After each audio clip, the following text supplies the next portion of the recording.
En catégorie sport, le col Saint-Pierre est bien le géant des Cévennes, avec une ascension qui réserve son lot d'incertitudes.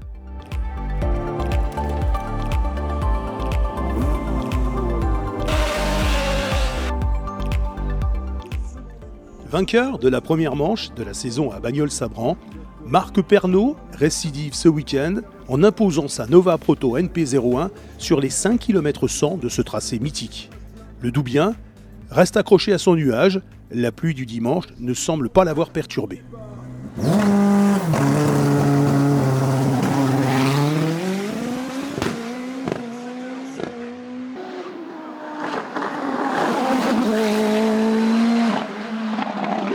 J'attendais ce rendez-vous avec impatience. C'est un tracé que j'affectionne vraiment, sur lequel je me sens à l'aise.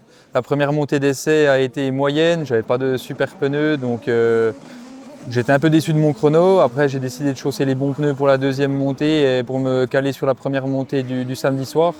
Je sais que ce n'est pas une montée sur laquelle je suis très à l'aise le samedi soir. Je suis jamais très fort, donc là je me suis mis vraiment un bon coup de pression parce que je savais que Fabien allait avoir les crocs, donc j'ai donné pas mal samedi soir et ça a fait un bon chrono. On fait 14,7. On échoue à 6 dixièmes du record de Geoffrey. Bon, voilà, j'aurais voulu aller gratter un petit peu plus loin. Les conditions ne l'ont pas permis dimanche, mais c'est un très bon week-end qui se boucle. Second, Fabien Bourgeon comptait faire son retard après la mésaventure du week-end passé. Il échoue finalement face à son rival pour 9 dixièmes seulement.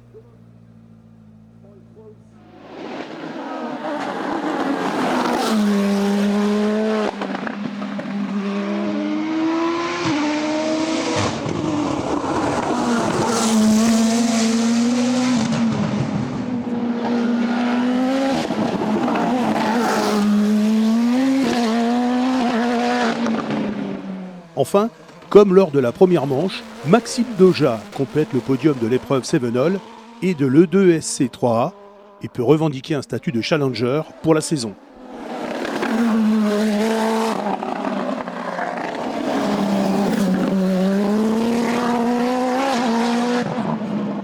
La Coupe des Dames de ce col Saint-Pierre revient à Sarah Bernard, qui a retrouvé le championnat et replonge dans le cockpit d'une nouvelle Tatuus Formula Master.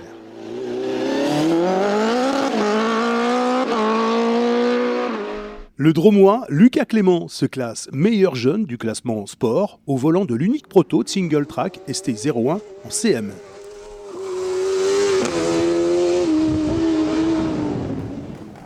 Quatrième au scratch et de l'E2SC3A, à 6 dixièmes du podium, on retrouve Sébastien Jacquemin qui confirme son excellent début de saison. Et pour compléter le top 5 du général et de cette classe, Sébastien Petit inscrit également la manche européenne avec sa nouvelle Nova.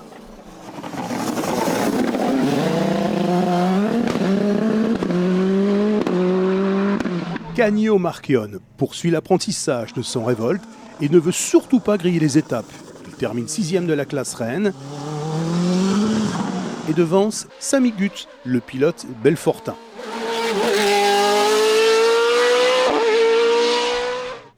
Dans la petite classe du groupe E2SC, Axel Petit s'impose au volant de l'Osella PA21 JRB et termine 6e scratch.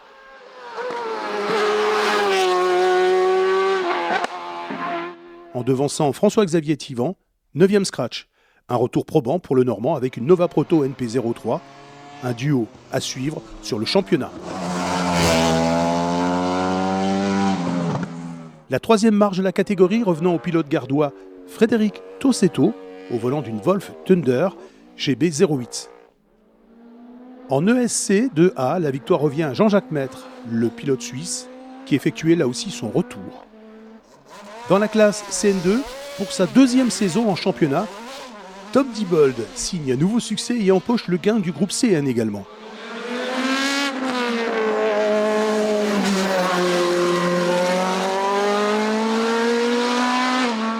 Dans la classe, l'écart avec le second, le Toulousain Pascal Campi et son Osella PA21S, n'est que d'une demi-seconde. Troisième, Johan Bardin s'offre un nouveau podium pour sa deuxième course dans cette catégorie. Et enfin, Jennifer Lamonica termine quatrième un peu frustrée, mais positive pour la suite du championnat. En CN+, Thomas Closy, qui a fait l'essentiel de sa carrière en monoplace, signe sa première victoire en Norma M20. On aura une pensée pour Olivier Béreur, qui n'a pu rivaliser avec le Varois, victime du casse moteur, dès la première manche. En CM, le Gardois Jérôme Jacot, avec son Speedcar GTR, signe la première place d'une classe qui a fière allure avec sa quinzaine d'engagés. Il termine devant Lionel Jacob et son proto Jade de conception familiale.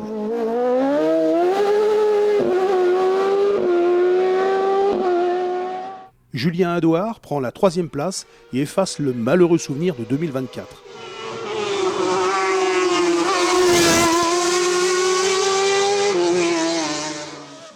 Cinquième, derrière le jeune Lucas Clément retrouve Laurent Brossard, inscrit cette saison avec un tracking, et un autre animateur du championnat, le Rhodanien Jean-Marc Tissot.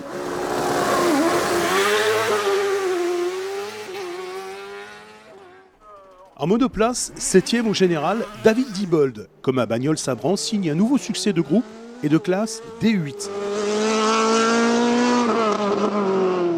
Seconde, Sarah Bernard, la meilleure féminine, et sur la 3e marche, Marvin Garampon-Brunet, le vainqueur du Challenge Open Formule Renault en 2024, qui découvrait là la Tatus Formula Master. En DE4, Nicolas Dumont a fait briller la nouvelle Master Formule Libre et termine 8e au scratch.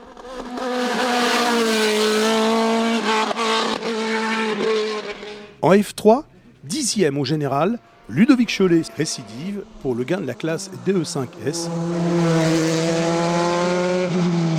Et dans la même seconde, on retrouve, comme la semaine passée, Nicolas Verdier, le Lozérien, 2e. Et sur la 3e marche, le Stéphanois Didier Brun.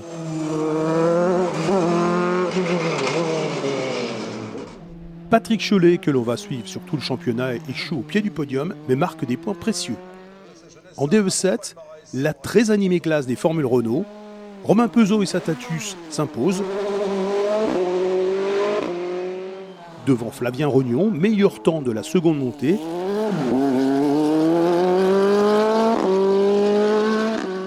Et les deux Varois, Maxime Zerelli et Kevin Doga, qui découvrait lui aussi le col Saint-Pierre. Et le top 5 pour l'expérimenté pilote belge Antonin Saint-Marc. La montagne Sevenol servait également de cadre prestigieux à la première manche européenne et Kevin Petit signe sa toute première victoire dans ce championnat très relevé. Enfin, notons en VHC la très belle course de Pascal Ferretti et sa Mercadier 1600 de 1972 qui a dominé le groupe 6-7. Il y a 3 dixièmes, donc voilà. À la fois sur le réseau, sur le site, vos applaudissements pour le podium de cette deuxième manche du championnat 2025. Bravo messieurs! Prochain rendez-vous pour la 3e manche du championnat, les 26 et 27 avril à Bretteviller, en Moselle.